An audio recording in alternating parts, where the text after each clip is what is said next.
Hooray, hooray, joy to the world, we're back and we're talking about religion. Let's not waste any time. On a map, Zalmoxianism was and is around here in the Romania-Bulgaria area. Now, before we start, I want to say that finding info on Zalmoxianism is few and far between since its huge decline in popularity, so if there's any ambiguity, you'll know why. Try it yourself, it's hard. A great deal of what we know about it comes from the ancient Greek historian Herodotus, born in approximately 485 BC, and if he wrote about it back then, Zalmoxianism is, at the very least, over 2,500 years old, making it, say it with me now, pagan. Paganism isn't this terrifying sacrificial scrimshaw, however.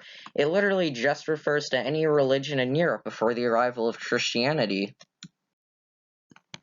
The religion itself refers to the divinity known as Zalmoxis, who preached his teachings, more on those later, onto two main groups of people in the region, the Dacians in Romania and the Getae in Bulgaria. I couldn't find an exact estimate as to how many Zalmoxites there are, but it can't be that high since a little more than 92.6% of Romania is Christian alone. So doing the math, that leaves a little under 1.5 million people to be part of the religion, keeping in mind that this doesn't include other chunks of religious groups in Romania, like Jewish people and Muslims. And hey, post-editing update.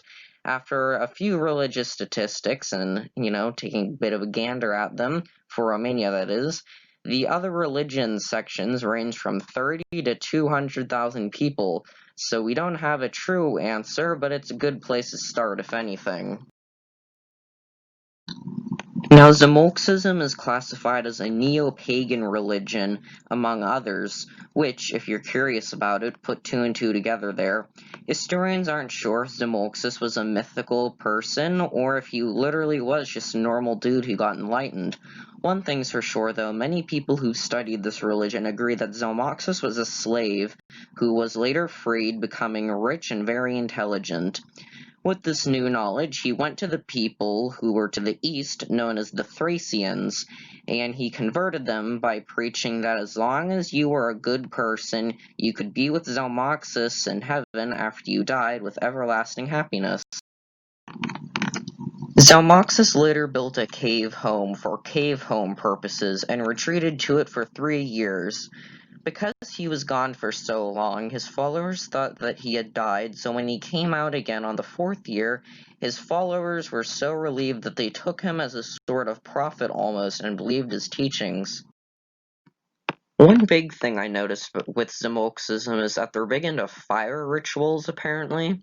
Other neo-pagan religions, or religions being brought back after centuries of church persecution, are Asatru, which focuses on Norse gods before Christian influence in Scandinavia. However, Asatru gets bad press coverage sometimes because of a few bad eggs like white supremacists, and also Wicca, which is popular with Halloween moms and whose symbol is an upside pentagram, apparently. The popularity of Zalmoxianism seems to be steadily increasing since its rebirth, which is good, but whatever became of Zalmoxianism? Ever since Romania's Christianization in the 300s AD by the Roman Empire, Zalmoxianism's influence on the natives decreased, but come on, it's not like religions tend to replace one another until a new one comes along like dominoes. Over time, though, the religion size plummeted, but I firmly believe that one day, Romania will soon truly see Zalmoxianism for what it really is. Well, have an enjoyable freight a day, friends. This is all that I have for now. I know this one was a bit shorter, but I wanted to get this out of the way with, though, because I really did see this as a pretty enjoyable one to make, because it's such an interesting topic. Well, that's all I have. Take care, friends.